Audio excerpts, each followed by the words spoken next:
2018 August 5-ാം തീയതി നടന്ന company corporation board പരീക്ഷയിൽ ചോദിച്ച ഇംഗ്ലീഷ് ചോദ്യങ്ങളെയാണ് നമ്മളിവിടെ വിശകലനം ചെയ്യാൻ പോകുന്നത്. ആ പരീക്ഷയിൽ നമ്മൾ ആകെ 10 ക്വസ്റ്റ്യൻസ് ആയിരുന്നു ഉണ്ടായിരുന്നത്. അതാണ് ഇവിടെ എക്സ്പ്ലെയിൻ ചെയ്യാൻ പോകുന്നത്. അപ്പോൾ ഈ ക്ലാസ് നിങ്ങൾക്ക് ഇഷ്ടപ്പെടുകയാണെങ്കിൽ തീർച്ചയായിട്ടും നിങ്ങൾ ലൈക്ക് ചെയ്യുക, ഷെയർ ചെയ്യുക. ഒപ്പം എൻ്റെ എല്ലാ ക്ലാസ്സുകളും കാണുവാൻ വേണ്ടി താഴെ ഡിസ്ക്രിപ്ഷൻ ബോക്സിൽ ഞാൻ എല്ലാ ക്ലാസ്സുകളുടെ ലിങ്ക് ഇട്ടിട്ടുണ്ട്. അപ്പോൾ അതും കൂടെ ഒന്ന് കയറി കാണുക. എൻ്റെ ഈ ചാനലിലേക്ക് ആദ്യമായി വരുന്നവർ പുതിയ ക്ലാസ്സുകൾ നിങ്ങളുടെ ഇമെയിലിൽ ലഭിക്കാൻ വേണ്ടി താഴെ കാണുന്ന സബ്സ്ക്രൈബ് ബട്ടൺ ക്ലിക്ക് ചെയ്ത് എൻ്റെ ചാനൽ സബ്സ്ക്രൈബ് ചെയ്യുക. ഒപ്പം ബെല്ലൈക്കൺ ക്ലിക്ക് ചെയ്യുക. എല്ലാവർക്കും ഒരിക്കൽ കൂടി രഞ്ജിത്ത് ഇംഗ്ലീഷിലേക്ക് സ്വാഗതം.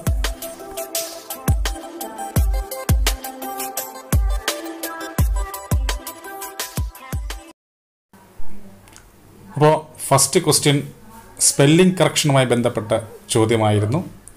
അപ്പോൾ നമുക്ക് identify the correct spelling from those given below.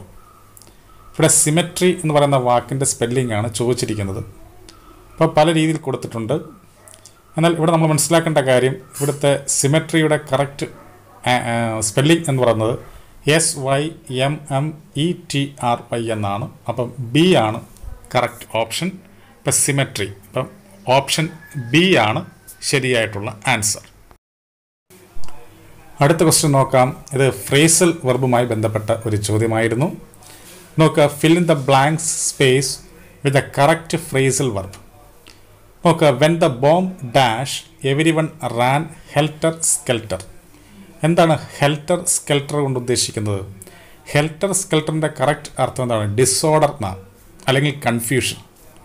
ഇവിടെ എന്താണ് ഉദ്ദേശിക്കുന്നത്? ഭയചകിതരായി അല്ലെങ്കിൽ ചിതറിയോടി.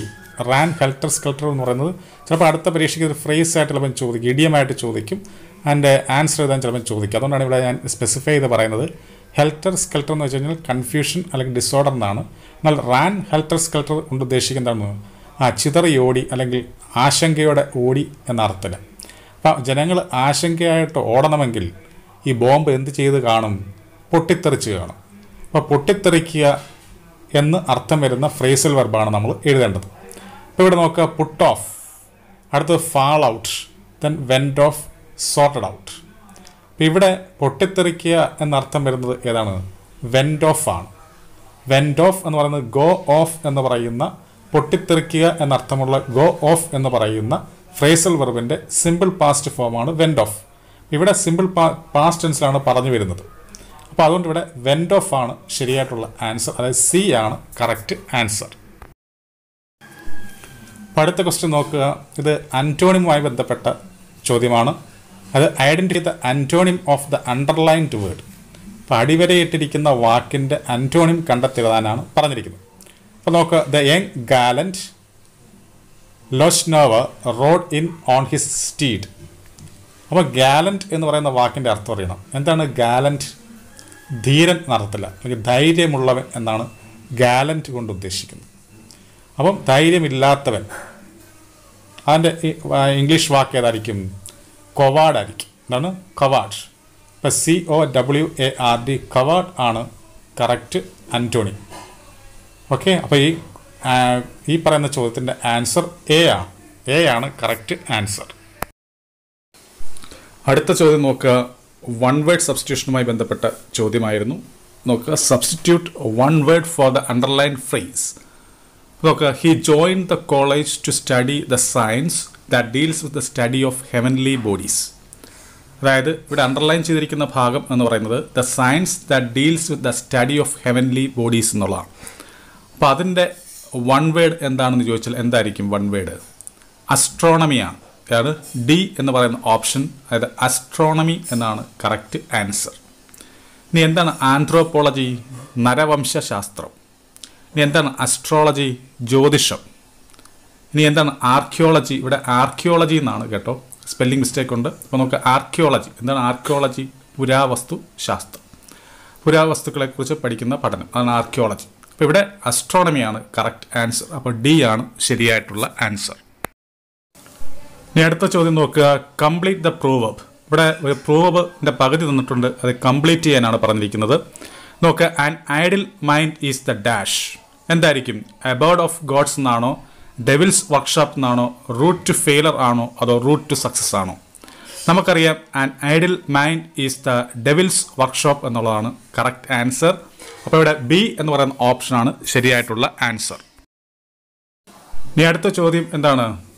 ശരിയായ ഓർഡറിൽ എഴുതാൻ വേണ്ടിയായിരുന്നു. നോക്കുക, arrange the following words and phrases in the proper sequence to create a meaningful sentence.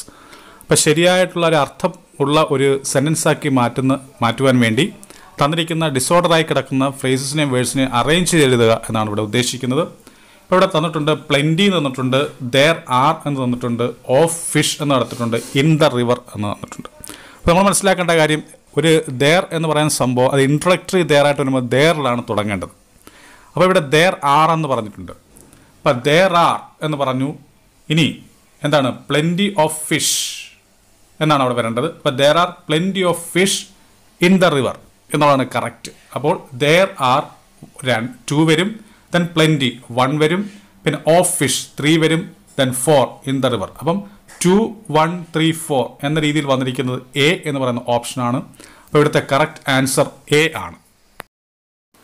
അടുത്ത ക്വസ്റ്റ്യൻ ടെൻസുമായി ബന്ധപ്പെട്ട ചോദ്യമാണ്. നമുക്കറിയാം ടെൻസുമായി ബന്ധപ്പെട്ട ചോദ്യം നമ്മളെപ്പോഴും ടൈമിംഗ് വേർഡിനെ ആശ്രയിച്ചായിരിക്കണം നമ്മൾ എഴുതേണ്ടത്. അപ്പോൾ എന്തായാലും നമുക്ക് ഈ ക്വസ്റ്റ്യൻ ഒന്ന് വായിച്ച് നോക്കാം. Fill in the blank with the correct tense form. ഇപ്പോൾ ഇവിടെ കൊടുത്തിട്ടുണ്ട് John and his friend dash for 10 minutes. നമ്മൾ ആദ്യം മനസ്സിലാക്കേണ്ടത് ജോൺ ആൻഡ് ഹിസ് ഫ്രണ്ട് എന്ന് പറയുമ്പോൾ 2 പേരാണ്. അപ്പം സബ്ജക്റ്റ് പ്ലൂറലാണ്. അപ്പോൾ പ്ലൂറലുമായി ബന്ധപ്പെട്ട് വരുന്ന ഓപ്ഷൻസ് ഏതൊക്കെയാണെന്ന് നോക്കുമ്പോൾ ഇവിടെ ഈസും വരത്തില്ല, ഹാസും വരത്തില്ല. അത് രണ്ടും സിംഗുലറിനോട് കൂടി ചേരേണ്ടതാണ്. അപ്പോൾ പിന്നെ നമ്മുടെ കയ്യിലിരിക്കുന്ന ഓപ്ഷൻസ് സിയും ഡിയുമാണ്. ആർ ഗോസിപ്പിങ്ങും ഹാവ് ബീൻ ഗോസിപ്പിംഗ്, അത് രണ്ടും പ്ലൂറലാണ്.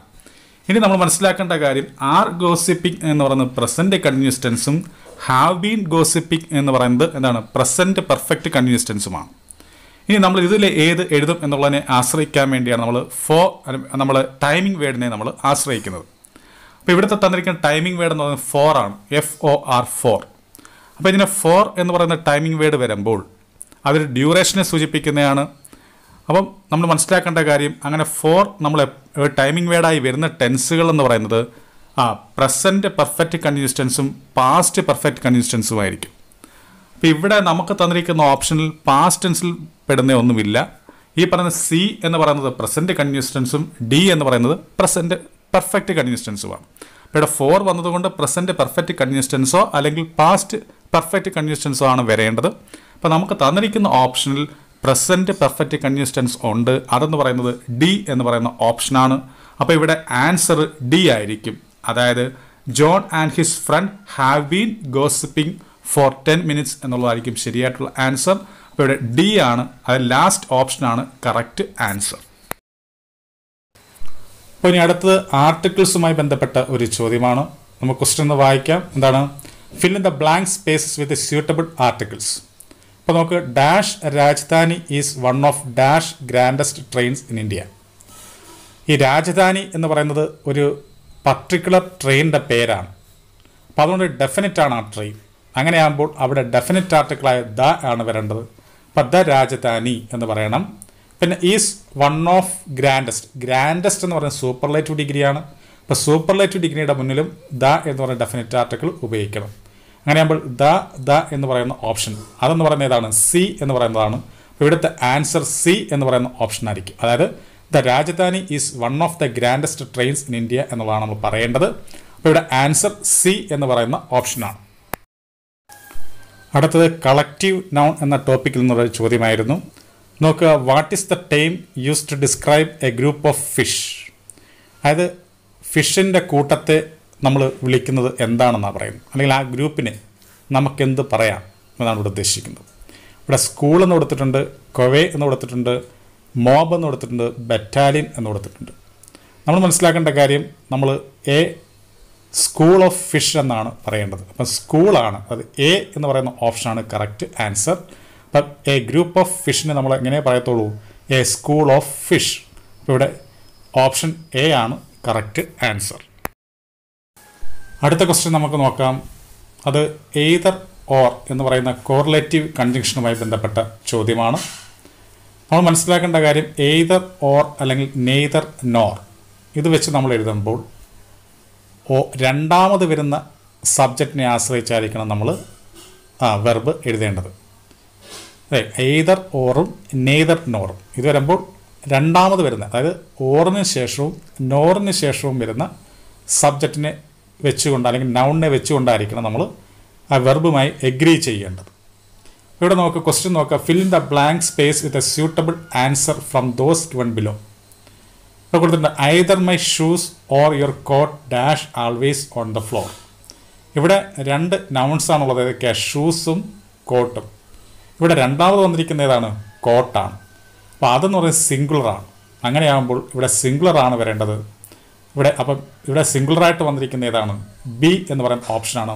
ഈസ് ആണ് കറക്റ്റ് ആൻസർ. അപ്പോൾ ഇവിടുത്തെ ആൻസർ ബി ആണ്. അത് ഈസ് ആണ് കറക്റ്റ് ആൻസർ. അപ്പോൾ ഈ ക്ലാസ് നിങ്ങൾക്ക് ഇഷ്ടപ്പെട്ടുവെങ്കിൽ തീർച്ചയായിട്ടും നിങ്ങൾ ലൈക്ക് ചെയ്യുക, ഷെയർ ചെയ്യുക. അതുപോലെ തന്നെ ഇതുവരെ ഞാൻ ഈ ചാനലിൽ ചെയ്ത ക്ലാസ്സുകൾ താഴെ ഡിസ്ക്രിപ്ഷൻ ബോക്സിൽ ഞാൻ എൻ്റെ ലിങ്ക് കൊടുത്തിട്ടുണ്ട്. അതിലൂടെ കയറി എൻ്റെ എല്ലാ ക്ലാസ്സുകളും കാണാവുന്നതാണ്. പിന്നെ എൻ്റെ ഈ ക്ലാസ് ആദ്യമായി കാണുന്നവരോട് എനിക്ക് പറയാനുള്ളത്, തുടർന്നുള്ള ക്ലാസ്സുകൾ നിങ്ങൾക്ക് നോട്ടിഫിക്കേഷനായി കിട്ടുവാൻ വേണ്ടി എൻ്റെ ചാനൽ സബ്സ്ക്രൈബ് ചെയ്യുക. ഒപ്പം ബെല്ലൈക്കൺ ക്ലിക്ക് ചെയ്ത് നോട്ടിഫിക്കേഷൻ ഏബിളാക്കി വെക്കുക. പിന്നെ പ്രത്യേകിച്ചൊരു കാര്യം പറയാനുള്ളത്, നമ്മൾ മാർച്ച് തന്നെ നമ്മൾ ലൈവ് ക്ലാസ് ആരംഭിക്കുന്നതായിരിക്കും. ഡെയിലി ലൈവ് ക്ലാസ് എന്നുള്ള രീതിയിൽ. അപ്പം അതിൻ്റെ സമയവും രീതിയും ടൈം ടേബിളും ഒക്കെ ഉടനെ തന്നെ ഇടുന്നതായിരിക്കും. ഓൾറെഡി ഞാൻ എൻ്റെ അഭിപ്രായം ചോദിച്ചിട്ടുണ്ട് എപ്പോഴൊക്കെയാണ് വേണ്ടതെന്നുള്ളത്. അപ്പോൾ നിങ്ങൾക്ക് വേണമെങ്കിൽ എൻ്റെ താഴെ കമൻറ്റ് ബോക്സിൽ നിങ്ങളുടെ അഭിപ്രായം രേഖപ്പെടുത്താം. അപ്പോൾ എല്ലാവർക്കും നല്ലൊരു വിജയം ആശംസിച്ചുകൊണ്ട് ഞാൻ നിർത്തുന്നു.